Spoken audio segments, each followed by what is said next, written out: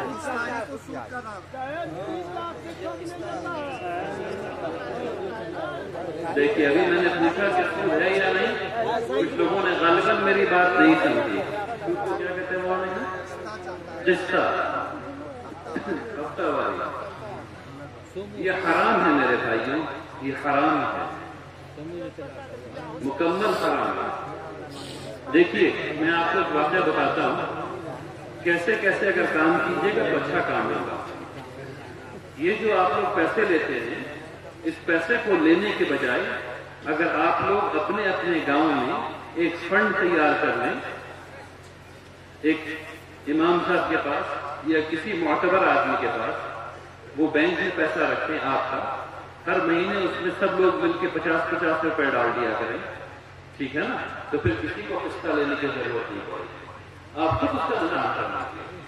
آپ لوگ کہہ دیجیے کہ بھائی یہ جو پیسے جمع ہو رہے ہیں یہ اس چیز کے لیے قرض دیے جائیں گے، اس چیز کے لیے قرض دیا جائے گا اور اس چیز کے لیے قرض دیا جائے گا، بہت جو آپ کے گاؤں میں ضرورت ہے پھر لیجیے اور واپس کیجیے، 0% انٹرسٹ، کوئی انٹرسٹ نہیں، تو اس سے مسئلہ حل ہو جائے گا۔ لیکن آپ لوگوں کو اس کے لیے متحد ہونا پڑے گا، ایک دوسرے پر بھروسہ کرنا پڑے گا، اور جب آپ متحد ہوں گے، جب آپ بھروسہ کریں گے تب یہ کام ہوگا۔ تو کوشش کیجیے کہ اس نحوست سے باہر آ جائے، یہ حرام کام ہے، اس سے باہر آنے کی ضرورت ہے، کوشش کیجیے کہ اس سے باہر آئے۔ دوسری بات، ہم لوگوں کے سماج میں رائج ہے عصبیت۔ عصبیت کا مطلب یہ ہے کہ میرا حلوہ اچھا تمہارا خراب، میرا حلوہ اچھا تمہارا خراب، یعنی ہم جو دکھ رہے ہیں بہت اچھے دکھ رہے ہیں، تم جو دکھ رہے ہو